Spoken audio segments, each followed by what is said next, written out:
inclusion through digital banking, empowering the underserved. I'll repeat the topic for you all once again. This is about financial inclusion through digital banking, empowering the underserved. What I'm going to do is हमारे जो moderator है मैं सबसे पहले उनको introduce करूँगा and उसके बाद मैं हमारे जो speakers हैं, panelists हैं मैं उनको introduce करूँगा and मैं फिर request करूँगा उन सबको एक साथ आने के लिए on stage. हमारे moderator plus the speakers, all of them together. And मैं पहले introduction का सिलसिला चालू करता हूँ. Ladies and gentlemen, this session is going to be moderated on stage by Mr. Yogesh Valunchkar, who's the director of DNS Bank. And उनको जुड़ने के लिए स्टेज पे हमारे साथ मौजूद है नरेंद्र सिंह दाबी, MD and CEO Adarsh cooperative bank Rajasthan, Daljit Dogra ji, MD and CEO Zoroastrian cooperative bank. हमारे साथ ऑल्सो मौजूद है संजय बी शिरगवे, CEO काइजिस bank, KAIJS bank, that is how it is pronounced, I believe. Ashok Mittal ji, MD Bilmart. I'll repeat the names once again for all of you, ladies and gentlemen. Narendra Singh Dabi, MD and CEO Adarsh Cooperative Bank Rajasthan. Daljit Dogra, MD and CEO Zoroastrian Cooperative Bank. We also have with us today the presence of Vishram Dikshit, CEO Namco Bank. We also have Sanjay B. Shirgave, CEO KAIJS Bank. We also have with us today Ashok Mittal, MD Bilmart, and we also have the humble presence of Mr. Gopal Majumdar, CBO, I beg your pardon, from Ruger. Ladies and gentlemen, हमारा आज का ये पहला panel discussion जो है, we have our esteemed expert speakers over here. Before they take their seats, एक बार जोर से सबके लिए ताली please, if I may request. Thank you so much, sir. आप सबको मैं request करूँगा to please take your seats. Timer update कर दिया जाए please, so that हमारे speakers के पास reference हो for the time. And yeah, we are all ready. Thank you so much, sir. Over to you all. Thank you. Lunch के पहले का session है और सब लोग मुझे देख रहे हैं जल्दी ख़त्म करो करके. So I will take note of this और हम प्रयास करेंगे पूरा कि ये सेशन इंटरेक्टिव हो, इंफॉर्मेटिव हो, क्योंकि I would first thank Dr. Anupam Gupta. I don't know how many of you are aware. Recently, Anupam has been awarded doctorate. किधर है अनुपम सर? Correct ना? I'm right ना? हाँ, तो वो आएंगे तो उनका हम वापस स्वागत करेंगे. तो ये आज का जो टॉपिक है, it is about financial inclusion.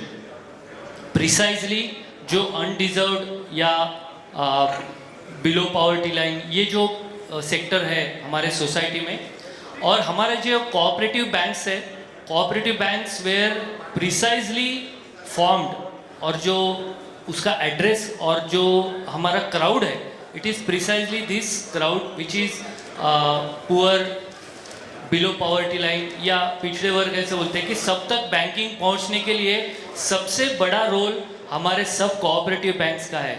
हमारे कोऑपरेटिव बैंक जहां पहुंचती है वहां पर शायद ही कोई पहुंचता हो, और हमारे कस्टमर्स सिर्फ हमारे कस्टमर्स नहीं है, शेयर होल्डर तो है ही, बट उनका एक इमोशनल अटैचमेंट है वो बैंक से.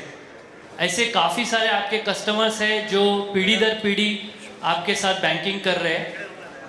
नया जनरेशन है उसका भी अकाउंट तो है, ऑपरेशन प्लस माइनस हो, लेकिन they are also still aligned with the bank. तो ये सब है, और इसीलिए फाइनेंशियल इंक्लूजन का जब मुद्दा आता है तो इसमें हमारे कोऑपरेटिव बैंक्स का बहुत बड़ा रोल है. रिसेंटली हमने देखा कि जिस तरह से डिजिटल ट्रांजैक्शंस बढ़ रहे हैं, तो लास्ट का जो आंकड़ा था तो 1600 करोड़ ट्रांजैक्शन इन 1 मंथ. ये इतना ह्यूज डिजिटल ट्रांजैक्शन का वॉल्यूम है, एंड ये जो वॉल्यूम है इसके लिए हम रेडी है क्या? Are we ready for this to take to the next miles और इंक्रीज इट फर्दर, एंड इससे हमारे बैंक को ज़्यादा फ़ायदा कैसे हो, ये सब हम जानेंगे. और अभी जो पैनलिस्ट है ये सब अलग अलग आई वुड से जोग्राफिकल एरिया भी है, बिजनेस मॉडल वाइज भी अलग है. तो इससे यहाँ पे जितने ऑडियंस बैठे हैं हम सबको कुछ अच्छे अच्छे इंसाइट्स मिलेंगे. तो हम स्टार्ट करते हैं कि ये जो फाइनेंशियल इंक्लूजन के लिए जो चैलेंजेस है तो मैं दावी सर से स्टार्ट करूंगा, राजस्थान से आए हैं प्रिसाइजली। तो सर ये जो ज़्यादा से ज़्यादा लोगों तक डिजिटल एजेंडा, मोदी सर ने जो बोला है कि डिजिटल इंडिया का जो एजेंडा है वो पहुंचाने में जो चैलेंजेस आ रहे हैं वो चैलेंजेस थोड़ा शेयर कर।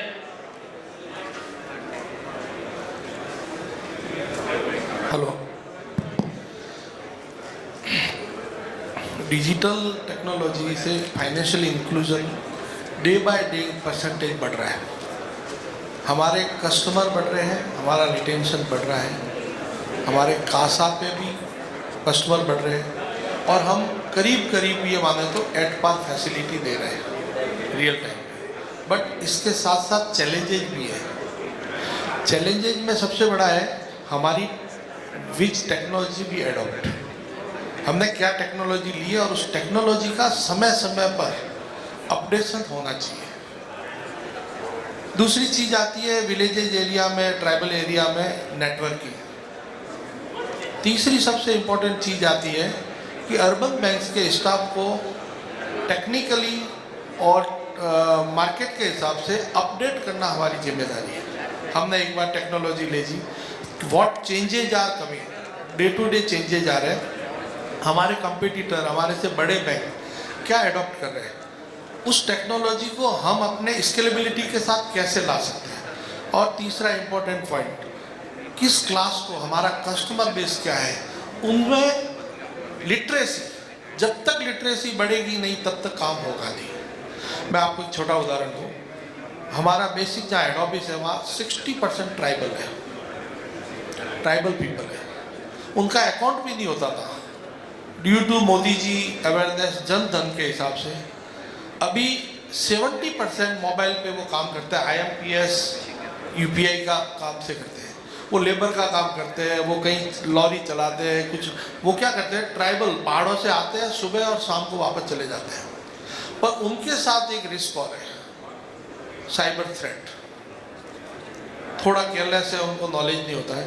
तो 3 चीज़ें मेरा ये मानना है कि training, system updation and financial digitally literacy, इन चीज़ों को हमें डे टू डे बढ़ाना पड़ेगा। जितना स्कोप है उसके साथ अगर कोई फ्रॉड हो जाता है या कोई फाइनेंशियल हो जाता है तो वो लोग डर जाते हैं। कॉन्फिडेंस डेवलप करने के लिए not only customer as well as हमारे स्टाफ में भी ये ट्रेनिंग के हिसाब से उसको नॉलेज होना चाहिए। जब नॉलेज होगा तो we can do freely. So दावी सर ने एकदम ग्राउंड सेट किया है, what all challenges exactly we are facing, और जो डिजिटल ट्रांजैक्शंस के फ़ायदे हैं। जैसे अगर कोई ट्रांजैक्शन काउंटर पे होता है तो उसकी एक रफली कॉस्ट अराउंड 30-35 रुपीज़ के आसपास होती है। वी ऑल नो कि अगर कैश डिपॉजिट ट्रांजैक्शन अगर वो काउंटर पे होता है that cost around 30 rupees, and अगर वो डिजिटल चैनल थ्रू हुआ, ATM या अदर डिजिटल चैनल, तो that cost is around 4 to 5 rupees पर ट्रांजैक्शन। तो इतना सारा बेनिफिट है इसके लिए। मतलब एक फाइनेंशियल इंक्लूजन एक बात एक तरफ है और दूसरी तरफ उसके जो बेनिफिट्स है बैंक्स को in terms of cost optimisation, वो भी उसके भी एक अहम मुद्दा है वो। तो मुझे सर से पूछना है, Zoroastrian bank has been a community bank, and with respect to financial inclusion, how your bank has taken the lead and what is the your experience so far? Thank you. Zoroastrian bank आज mostly जो simple digital solutions हैं, आम customer जो पैसे का लेन then करता है वो सारे प्रोडक्ट्स और सर्विसेज हम ऑफ़र करते हैं, पर that is only the beginning, वो तो शुरुआती है। देखिए आज हम बहुत सारे काम, चाहे वो टिकटिंग का है, एयर टिकट, ट्रैवलिंग के टिकट हैं, खाने पीने का है, वो सारे काम हम उससे करते हैं। हम आज सब्जी एक होटल से, चपाती दूसरे होटल से, कुछ और कहीं और से मंगा के एक ही बार में सारा डिलीवर हो जाता है। तो वैसे ही बैंकिंग में जितने भी काम हैं वो कस्टमर को अगर एक साथ एक जगह से करने को मिले तो रियल में डिजिटल ट्रांजैक्शन को हम समझेंगे कि हमने बैंकिंग पूरी डिजिटाइज कर दी। FD खोलना, FD बंद करना, उसका टैक्स का सर्टिफिकेट, उसका इंटरेस्ट का सर्टिफिकेट, उसका चेकबुक का रिक्वेस्ट, उसका KYC अपडेट और बहुत सारी चीज़ें हैं। तो वो चीज़ आज अभी तक हमें वो करना है।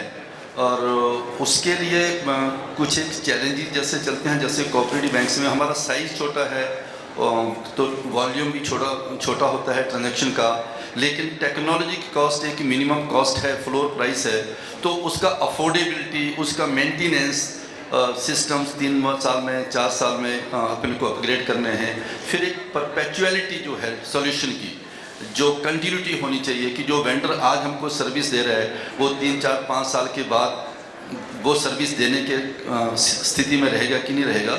बहुत सारे काम हैं, लेकिन आज की डेट में जोरास्ट्रियन बैंक में हमने जो मिनिमम रिक्वायरमेंट है पैसे का लेन देन का, उतने तो सारे डिजिटल सॉल्यूशंस हैं। चैलेंजेस वही है, अवेयरनेस, हमारे स्टाफ को पता होना चाहिए, हमारे कस्टमर तक हम कैसे पहुँचते हैं, कैसे उनको बताते हैं, और फिर कस्टमर को एक सिमिलर एक्सपीरियंस चाहिए। वो HDFC बैंक से जैसा एक्सपीरियंस मिलता है उसको, वैसा ही वो हमसे चाहता है।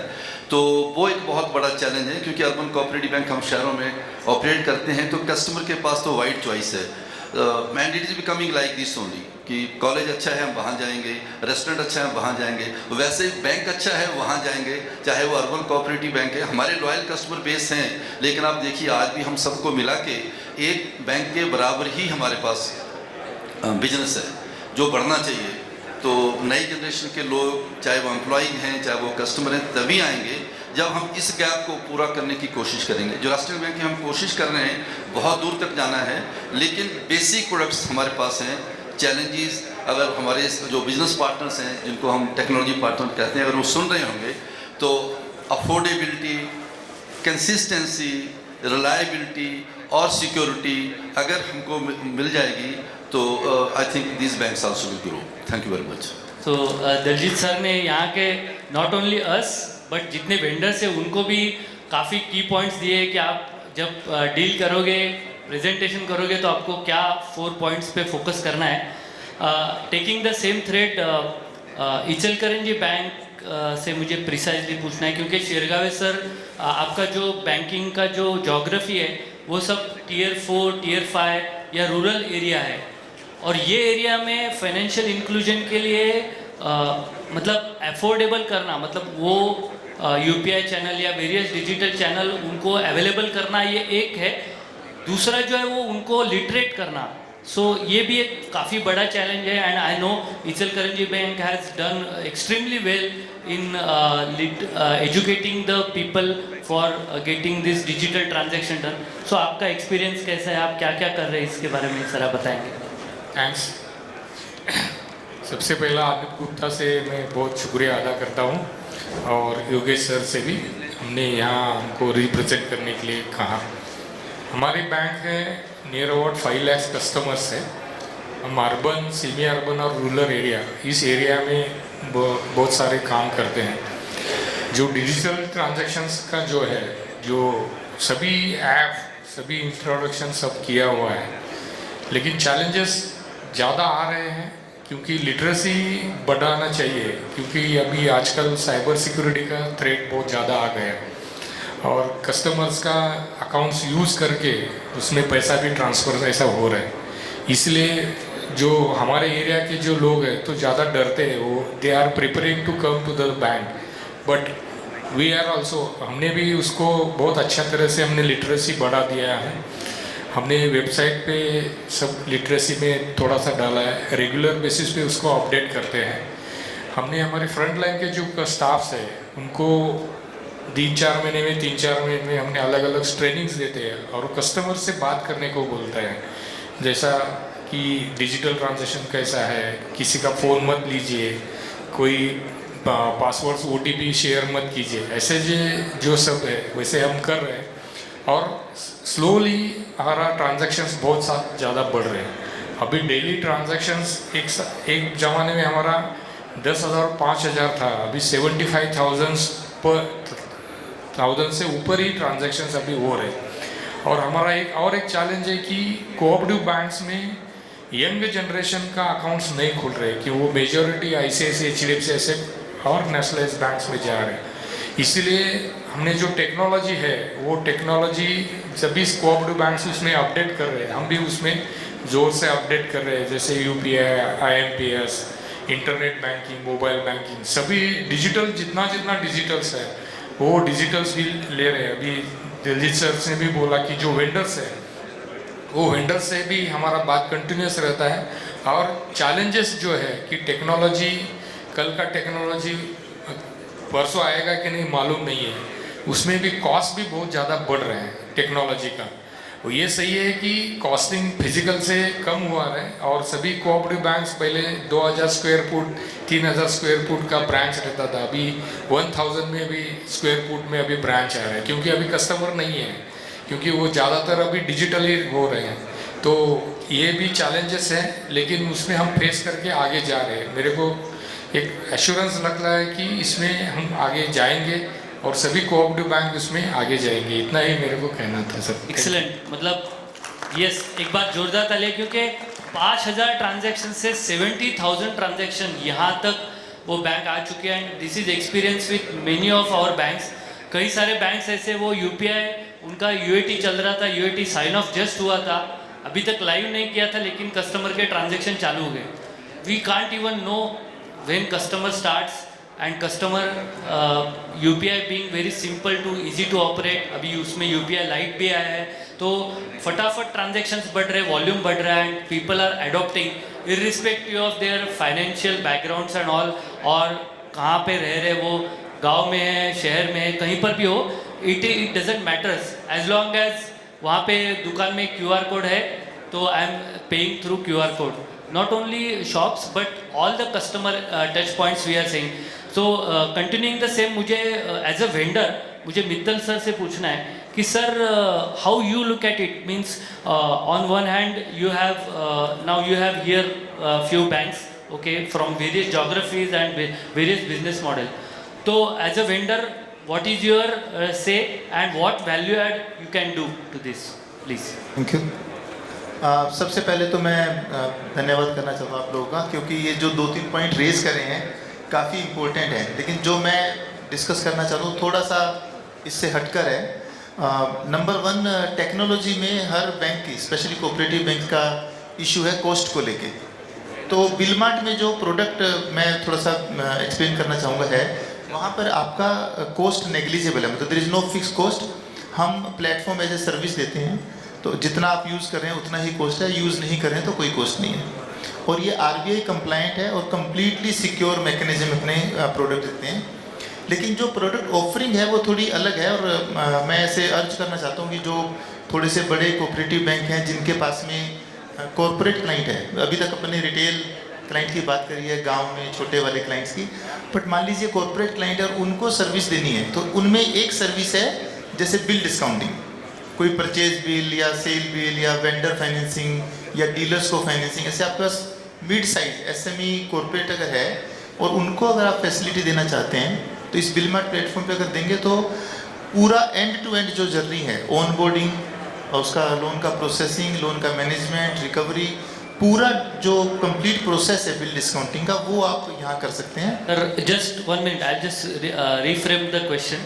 बहुत सारे बैंक्स अभी जो देख रहे हैं how we can have other income sources, क्योंकि अभी प्रॉब्लम क्या है कि डिपॉजिट के इंटरेस्ट आर डिपिंग, एडवांसेस के इंटरेस्ट भी चैलेंजेस है, I have to be in the competition. तो मुझे इनकम के लिए what all avenues are there as you are offering LCBD as a service, लेकिन उसमें बैंक को प्रॉब्लम होता है कि मैं ये कैसे इम्प्लीमेंट करूँ, मेरे पास इतने रिसोर्स नहीं है, ये कैसे गो लाइव करूँ, कस्टमर को कैसे लेके जाऊँ, तो इसमें आप क्या वैल्यू ऐड करते हैं? बहुत अच्छा क्वेश्चन आपने पूछा है, बहुत इंपॉर्टेंट है।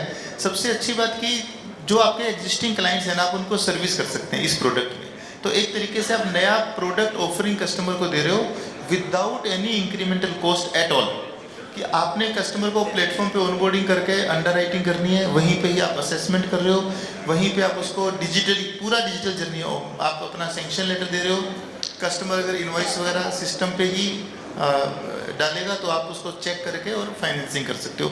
कंप्लीट जर्नी डिजिटल है और ये एक नया प्रोडक्ट ऑफरिंग है जो एटलीस्ट थोड़े जो मिड साइज है, लार्ज साइज कोऑपरेटिव बैंक्स है वो डेफिनेटली कर सकते हैं। ऑलरेडी 1-2 अच्छे बैंक कर रहे हैं, लार्ज बैंक्स कर रहे हैं बिल डिस्काउंटिंग अपने प्लेटफॉर्म पे, तो मेरा ऐसा मानना है कि कोऑपरेटिव बैंक्स में जो अभी आपने बोला कि स्कोप थोड़ा कम है और न्यू जनरेशन लोग नहीं आ रहे हैं, मैं समझता हूँ कि कॉरपोरेट अगर जो है मिड साइज कॉरपोरेट जो कि आपके क्लाइंट ऑलरेडी हैं, उनको अगर हम एक प्रोडक्ट ऑफरिंग और करेंगे तो that will be additional revenue, और वो रेवेन्यू कंपैरेटिवली आप देखेंगे तो काफ़ी ज़्यादा है कि हम छोटे छोटे ट्रांजेक्शन कर रहे हैं। तो as a matter of fact अगर आपकी 70,000 ट्रांजेक्शन हो गई हैं which is good, but at the same time आपकी कॉस्ट पर ट्रांजेक्शन सेम ही है, जबकि अगर आप थोड़ी सी स्लाइटली बड़ी ट्रांजेक्शन करेंगे तो उस वो ट्रांजेक्शन में कॉस्ट तो आपकी सेम ही रहनी है, your return on equity will go up drastically, मतलब आपको ज़्यादा प्रॉफिटेबिलिटी आएगी बिकॉज आपकी कॉस्ट ऑफ ट्रांजेक्शन कम है और आप लार्ज ट्रांजेक्शन कर सकते हो, नंबर 1। नंबर 2, जब हम कॉर्पोरेट को सर्विस करने लगते हैं तो उससे हमें ब्रांडिंग, मार्केटिंग या जो प्रॉफिटेबिलिटी है सब बढ़ती है, क्यों? Because you are dealing with corporate. तो अगर एक कॉर्पोरेट को हम चाहे हम टर्म लोन कर रहे हैं, चाहे हम ओडीसीसी कर रहे हैं, चाहे हम बिल डिस्काउंटिंग का कोई भी प्रोडक्ट कर रहे हैं, तो ना सिर्फ हम उस कॉर्पोरेट को सर्विस कर रहे हैं बल्कि उसके जो डीलर्स हैं या वेंडर हैं उनको भी आप सर्विस कर रहे हो। This platform I can offer to my next generation customers जो बिजनेसेस में है, न्यू जनरेशन के लिए ही है, बिकॉज जर्नी पूरी कंप्लीट है, एकदम डिजिटल, कंप्लीटली डिजिटल है, एंड टू एंड है, मतलब on boarding, processing, under writing, disbursement, पूरा प्रोसेस आपको करना है, और आपको कोई टेक टीम उसके लिए हायर नहीं करनी है, कोई न्यू रिक्रूटमेंट भी नहीं करना, आपका जो एग्जिस्टिंग क्रेडिट मैनेजर है वो खाली सिस्टम में करेगा। तो आई कोऑपरेटिव बैंक्स के लिए ना हमें थोड़ा लगता है कि छोटे बैंक्स हैं, लेकिन उनके लिए स्कोप बहुत ज़्यादा है, जो हम नहीं कर रहे हैं वही हमारे लिए बिजनेस पोटेंशियल है। Great, excellent. And I think जो mid size and large cooperative banks यहाँ पर है, definitely they will think on it, because इससे हमारा टैग भी बढ़ेगा and it is a good solution to offer to our customers. So जैसे कि अभी हम डिजिटल एरा में है, पहले एक एरा था जहाँ पे कस्टमर बैंक में आते थे, अभी ये ऐसा है रहा है कि हमको कस्टमर के पास जाना है, एंड फाइनेंशियल इंक्लूजन में यही इम्पोर्टेंट है कि हम ज़्यादा से ज़्यादा हमारा कस्टमर रीच कैसे बढ़ाएं।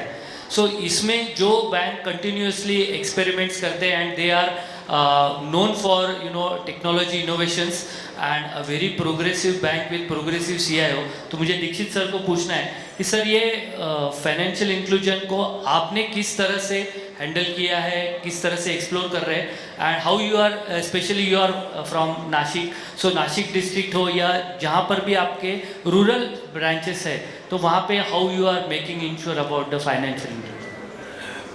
First of all, I will just explain that these digital transformations should bring the business. हम ये जो डिजिटल ट्रांसफॉर्मेशन करने जाते हैं उससे बिजनेस भी आना है। तो नासिक मर्चेंट कोऑपरेटिव बैंक में लास्ट ईयर में 537 करोड़ का बिजनेस ग्रोथ किया हुआ है within 80 branches. We have crossed all the parameters, CRAR, profitability, profit after tax and the customer onboarding as well। हम ये सब कर क्यों पाए? तो आप ये सोच सकते हो कि अराउंड 46-47 ब्रांचेस नासिक मर्चेंट के रूरल एरियाज में हैं। अगर हम लोग सब बोलते हैं कि फाइनेंशियल इंक्लूजन है, तो हम फाइनेंशियल इंक्लूजन का क्या मायना रखते हैं कि हम घर घर जाके कस्टमर को लाए, हमारे अकाउंट्स उनके खुलवाए, उनको बिजनेस दे, ये एक तरीका हो गया। इसके साथ साथ जो हमारे जो कस्टमर्स है, जो हमारे पास आए क्यों, उन्हें क्यों आना है, उसके लिए हमारी जो एक निश वर्किंग मेंटालिटी क्रिएट करनी है, वो भी टेक्नोलॉजी क्रिएट करता है। और ये टेक्नोलॉजी ऐसी नहीं है कि हम लोग कोई बड़ी टेक्नोलॉजी लेके आए तो ही हमारी प्रोग्रेस होगी। हमें टेक्नोलॉजी और स्किल्ड एम्प्लॉयमेंट की एक ब्लेंड क्रिएट करनी पड़ेगी, जिसके आधार पर हमें वो ग्रोथ पैटर्न इम्प्रूव करना पड़ेगा। कोई भी टेक्नोलॉजी अगर हम लोग ऑन बोर्ड पे लेके आए, उसका प्रॉपर ट्रेनिंग न दे, उसको लोगों तक पहुंचाए नहीं, तो वो टेक्निक और वो यूसेज बहुत कम होता है।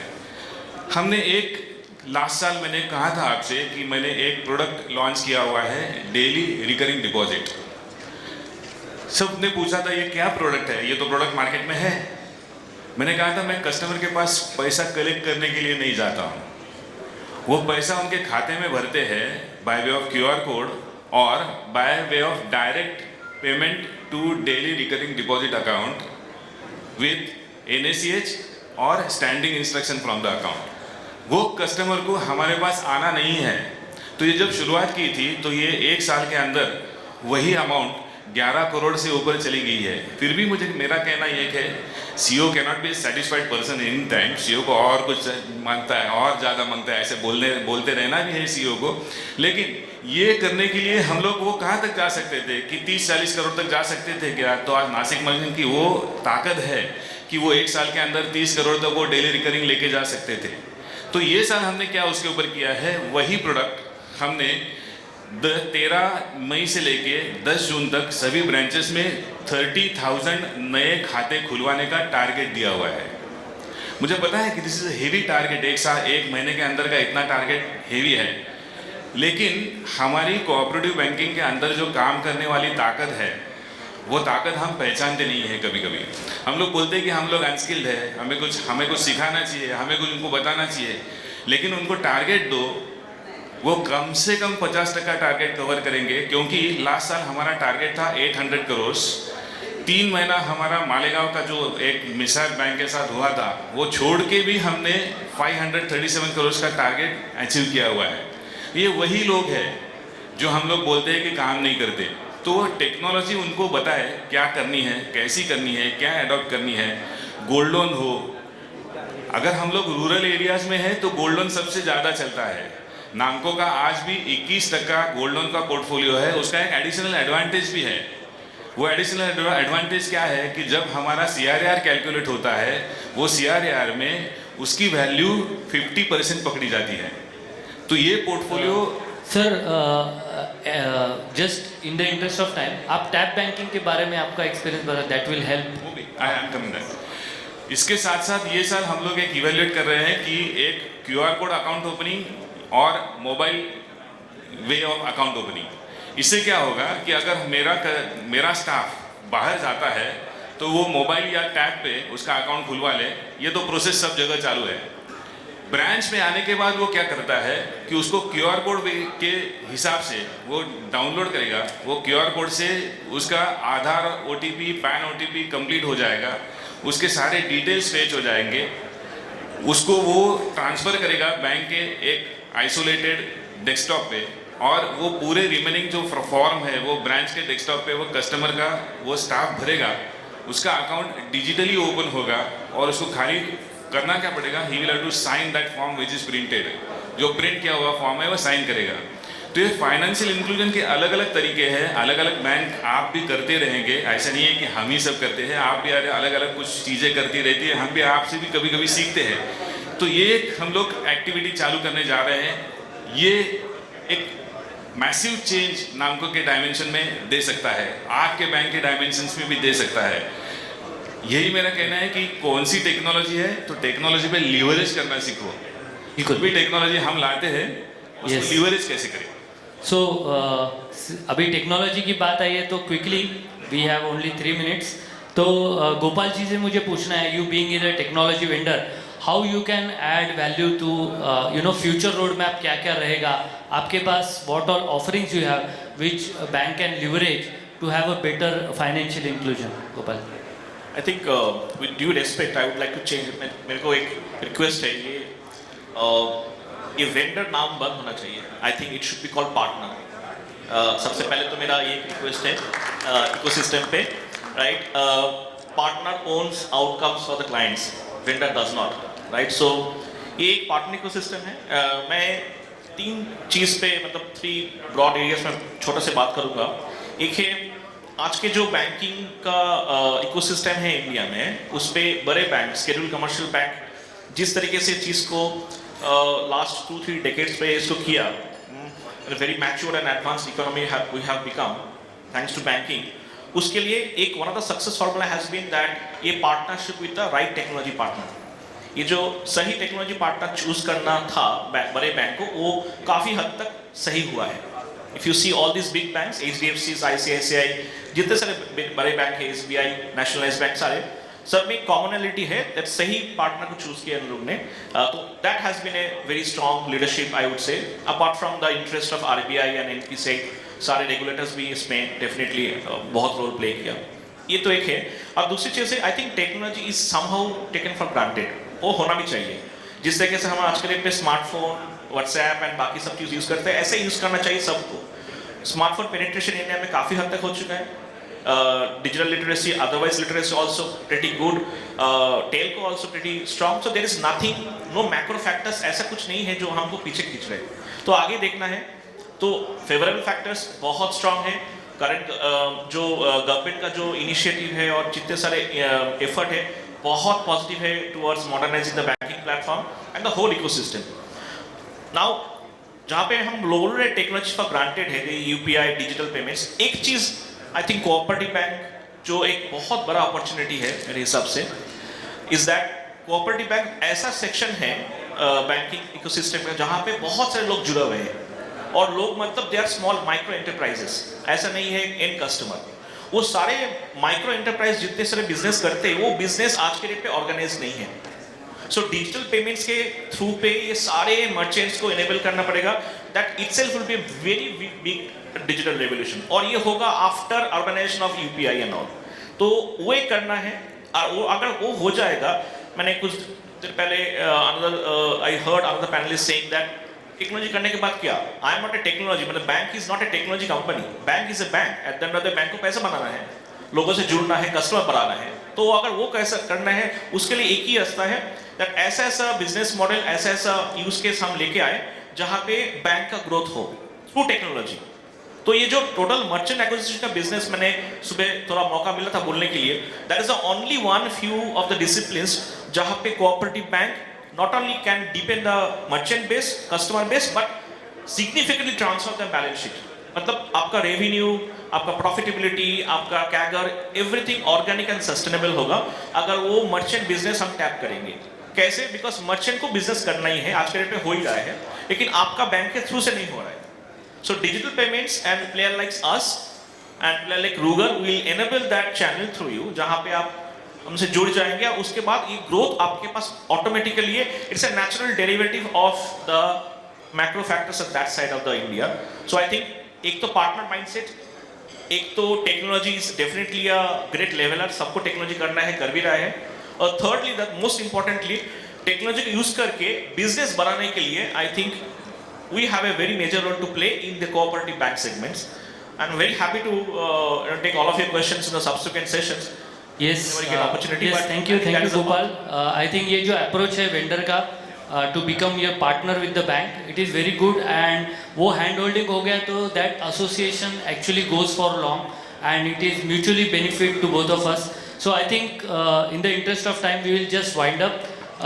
Financial inclusion के लिए मुझे सबसे पहले मुझे जो अभी जब अगर हम टेक अवेज की बात करें तो मुझे ये करना है कि एग्जैक्टली अभी मेरी बैंक कहाँ पे है, and immediate better financial inclusion के लिए मैं क्या क्या कर सकता हूँ, which all options, which all channels I can open, how I can execute, उसका एक रोड मैप बना के अगर हम चलेंगे, so we can have a better financial inclusion for the masses for which we have cooperative bank is formed. So thank you very much to all the panelists for a nice and wonderful sharings. Thank you. Yeah, please, एक ही सवाल, please. Ma'am के पास सवाल है। Thank you, very happy to get a question. Hello, dais पर बैठे हुए मेरे जितने भी भाई हैं, सब कोऑपरेटिव बंधु, सबको मैं नमस्कार करती हूँ। आप सबकी बातें सुनी और थोड़ा आनंद आया, क्योंकि अभी तक सिर्फ इंग्लिश चल रही थी तो मज़ा नहीं आता है। इंग्लिश जानते सब हैं, लेकिन उतना आनंद नहीं आता है जो हमारी हिंदी भाषा में आता है। तो मैं एक सवाल करना चाहती हूँ, और वो भले ही मैं चेयरमैन हूँ, डायरेक्टर हूँ नेफकफ की, लेकिन एक मैं बैंक की फाउंडर चेयरपर्सन होने के नाते और एक चौकीदार भी हूँ और सीईओ भी हूँ और स्टाफ भी हूँ, मैं सब कुछ हूँ, मतलब मैं उस हिसाब से बैंक में चलती हूँ।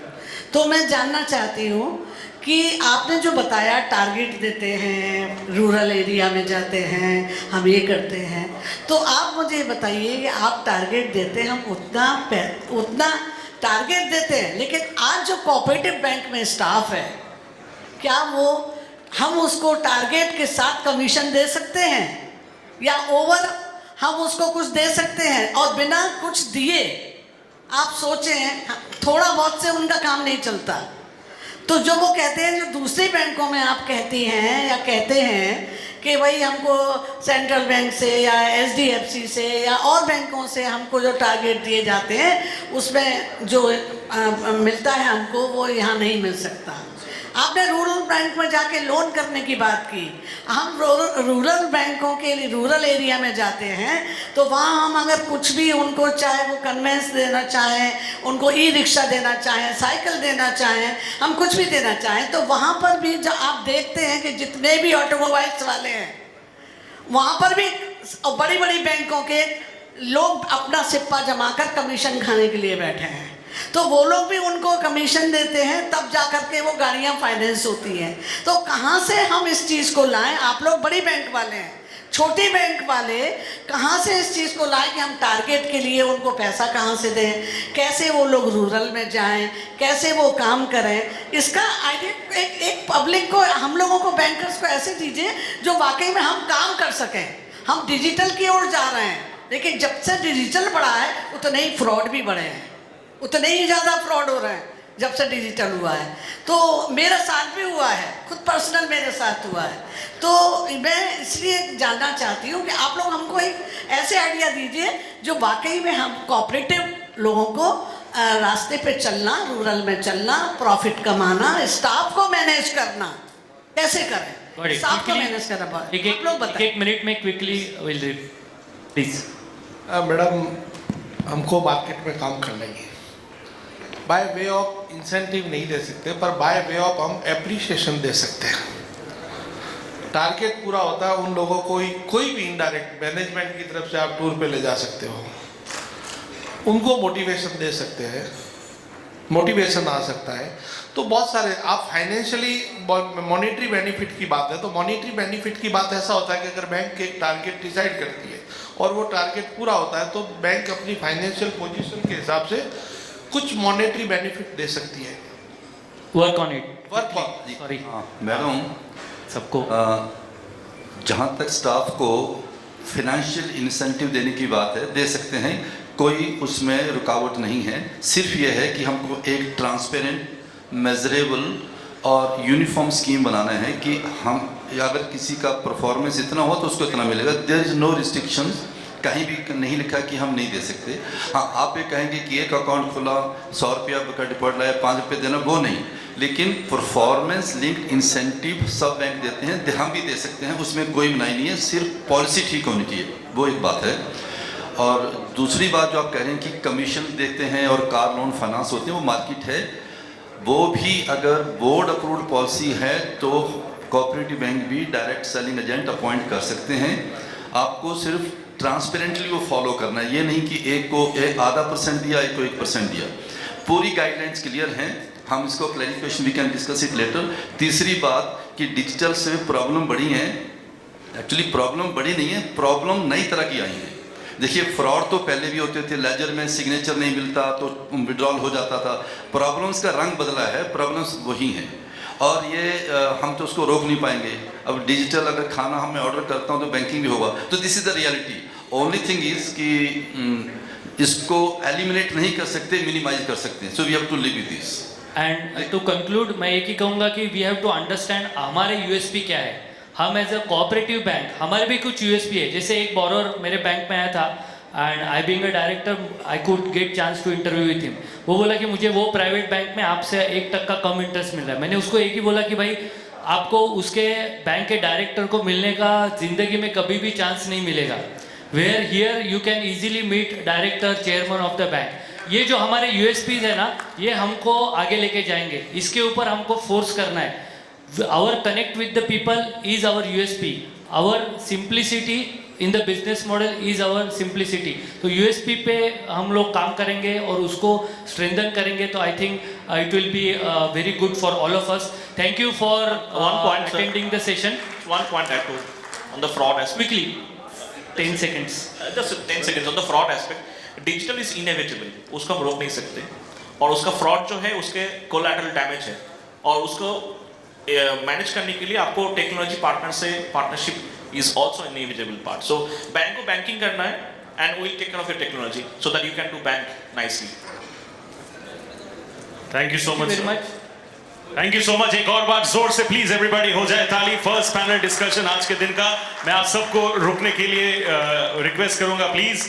एंड मैं रिक्वेस्ट करूंगा योगेश जी को, हमारे मॉडरेटर को, कि हमारे जितने भी यहाँ पे अहम स्पीकर्स मौजूद हैं उन सबको हम लोग मोमेंटो दे। तो योगेश जी को मैं रिक्वेस्ट करूंगा वो प्लीज सबको मोमेंटो दे दे। एंड इसके बाद भी आप लोगों को मैं रिक्वेस्ट करूंगा रुकने के लिए। बहुत अच्छे अच्छे ग्रुप फोटोज वगैरह होने वाले, so you know we can't really miss out on that. Thank you.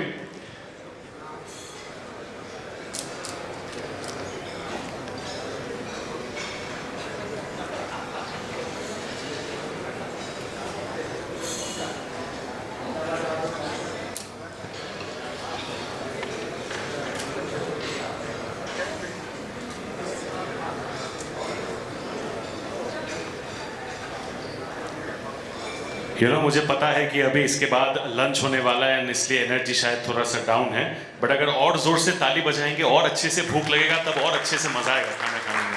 That is what it is. So एक काम करते, थोड़ा सा ड्रिल करते, जब भी फोटो पोज होगा हम लोग ताली बजाते, मजा आएगा। Thank you so much. What a lovely audience. और अ काउंटडाउन ऑफ 1 2 3 फोटो। क्या बात है, हा? क्या सिंक है। Love it. हो गया। देन अभी मैं सर आपने सबको दिया, आपको तो भी तो देना है ना, आपको ऑनर करना है। मैं रिक्वेस्ट करूंगा मिस्टर डॉक्टर अनुपम गुप्ता, को फाउंडर एंड डायरेक्टर B2B, कि योगेश जी को वो ऑनर करे with the memento. Doctor Anupam Gupta के लिए प्लीज जोर से ताली। And like you know one of our honourable guest mention, he recently got a doctorate, so उसके लिए भी और जोर से प्लीज ताली। डॉक्टरेट बहुत मुश्किल है, मुझे तो जिंदगी में कभी नहीं मिल सकता, तो जिसको मिला है उसको 100% ऑनर करना चाहिए। Will do a nice group photo with everybody. Thank you so much. तालियों का सिलसिला चालू रह सकता है sir. Thank you, we love it, we love that energy, we love that spirit. Thank you so much. मैं मैगजीन लेके, yes yes, हाँ सही है, फ्लेक्स होना चाहिए ऐसे, अगर अच्छे से कुछ हुआ है तो। यस, हाँ उल्टा कर दीजिए सर उसको, हाँ वो उनको दिखाना। हाँ सेल्फ एडवर्टाइजमेंट। थैंक यू, क्या बात है। ऐसे ही हमारे प्यारे प्यारे कॉर्पोरेट इवेंट्स होते रहे जिसमें नॉलेज शेयर किया जाए, मस्ती मजाक हो, थोड़ा हंसी मजाक हो, यही चाहिए, right? That is what it is.